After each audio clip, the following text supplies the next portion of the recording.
Keterkaitan sumber daya alam dengan kegiatan ekonomi.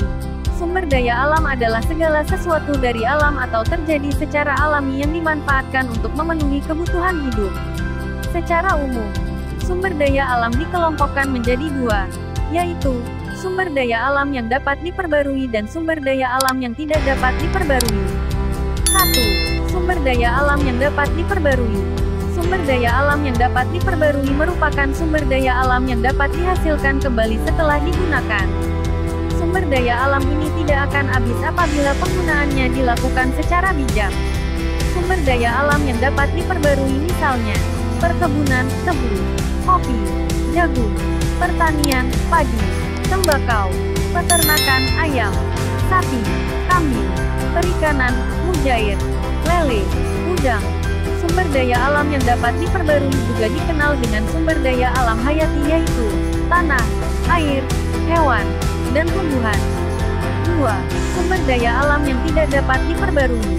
Sumber daya alam yang tidak dapat diperbarui adalah sumber daya alam yang bisa dihasilkan kembali tetapi memerlukan waktu yang relatif lama. Sumber daya alam yang tidak dapat diperbarui berasal dari hasil tambang yang bukan non-hayati. Contoh sumber daya alam yang tidak dapat diperbarui adalah minyak bumi, misalnya bensin, solar, oli, mineral logam, misalnya emas, biji besi, nikel, timah, mineral bukan logam, misalnya aspal, asbes, granit, batu kapur, intan, marmer. Pemanfaatan karakteristik ruang dan sumber daya alam Indonesia. Karakteristik wilayah Indonesia dilihat dari letak astronomis, geografis, geologis, keadaan alam, flora, dan faunanya diuraikan sebagai berikut. 1. Letak astronomi Indonesia berada pada 6 lintang utara -11 lintang selatan dan 95 bujur timur -141 bujur timur.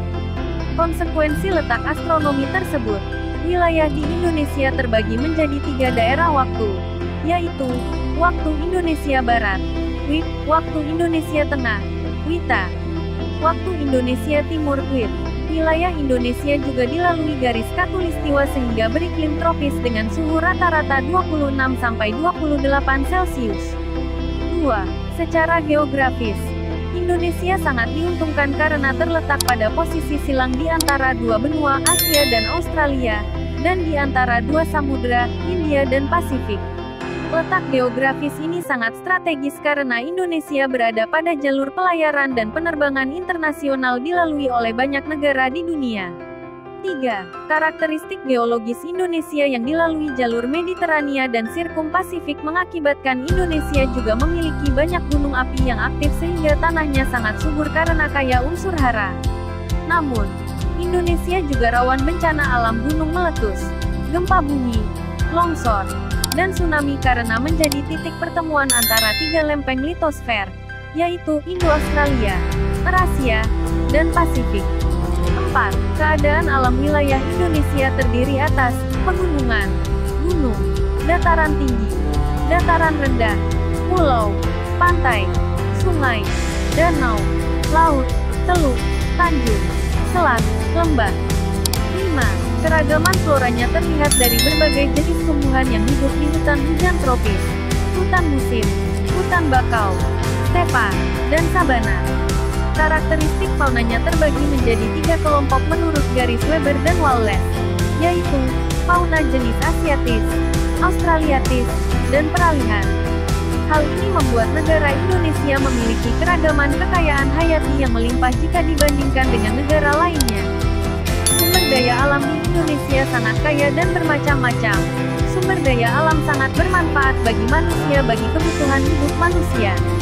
Jadi segala upaya manusia untuk memenuhi kebutuhan hidupnya dinamakan kegiatan ekonomi. 1. Pertanian. Indonesia memiliki tanah yang subur dan tanah merupakan sumber daya alam yang berharga. Sebagian besar penduduk Indonesia bekerja sebagai petani sehingga Indonesia dijuluki sebagai negara agraris. Negara agraris merupakan julukan untuk negara yang sebagian penduduknya bermata pencaharian sebagai petani. Sedangkan usaha agraris yaitu usaha yang bergerak pada pengelolaan tanah seperti pertanian, perkebunan, kehutanan dan lain-lain. Usaha ini mengandalkan sistem cuaca, Iklim dan keadaan tanah. 2. Perkebunan. Usaha perkebunan hampir sama dengan usaha pertanian. Keduanya sama-sama mengolah tanah untuk bercocok tanam, serta bergantung pada iklim dan cuaca. Hanya saja pertanian dilakukan di sawah dan perkebunan dilakukan di kebun. Hasil dari perkebunan diantaranya adalah teh, cengkeh, kelapa sawit, karet, kentang, dan sebagainya. 3. Kehutanan. Indonesia adalah negara dengan hutan terluas di dunia, dengan beriklim tropis. Dengan memiliki hutan yang sangat luas, tentunya negara kita kaya akan sumber daya alamnya. Sumber daya alam yang dapat diambil dari hutan adalah pohon. Dengan memanfaatkan batang pohon jati yang banyak tumbuh di Pulau Jawa, pohon rotan, pohon mahoni, dan pohon pinus.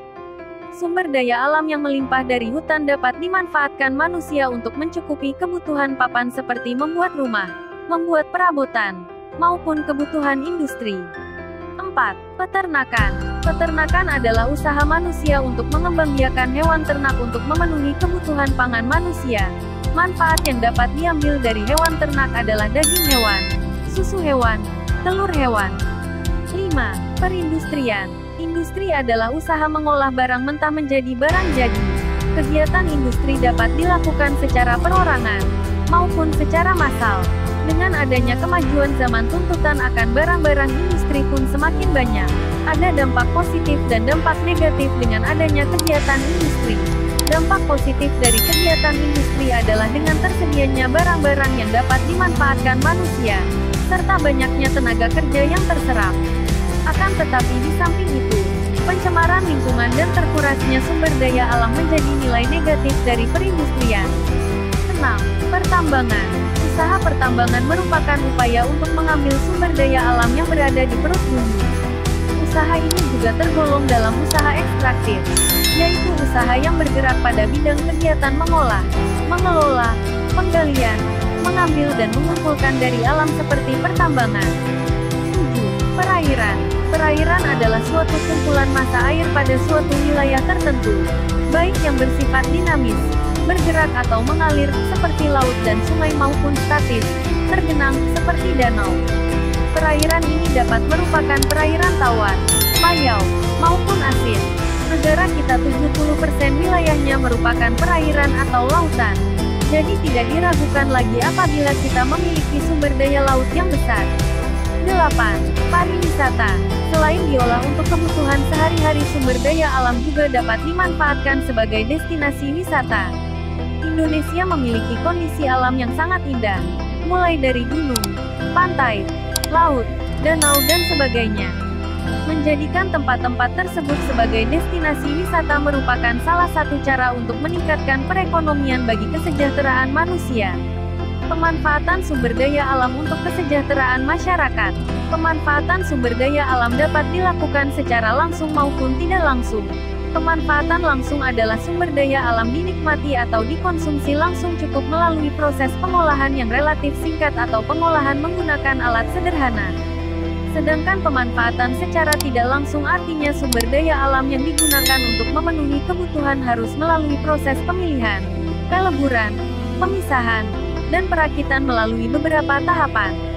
Contoh sumber daya alam yang bisa dinikmati secara langsung adalah hasil pertanian, perkebunan, dan perikanan. Sedangkan sumber daya alam yang dinikmati secara tidak langsung misalnya minyak bumi, gas alam, dan barang tambang. Terdapat pula bentuk sumber daya alam lainnya yang bebas tersedia di lingkungan sekitar seperti air, angin, dan panas bumi. Pemanfaatan sumber daya alam air bagi masyarakat diantaranya adalah sebagai pemenuh kebutuhan pokok, misalnya minum, mandi, cuci, irigasi atau pertanian, transportasi, perikanan, hingga sumber pembangkit listrik tenaga air (PLTA).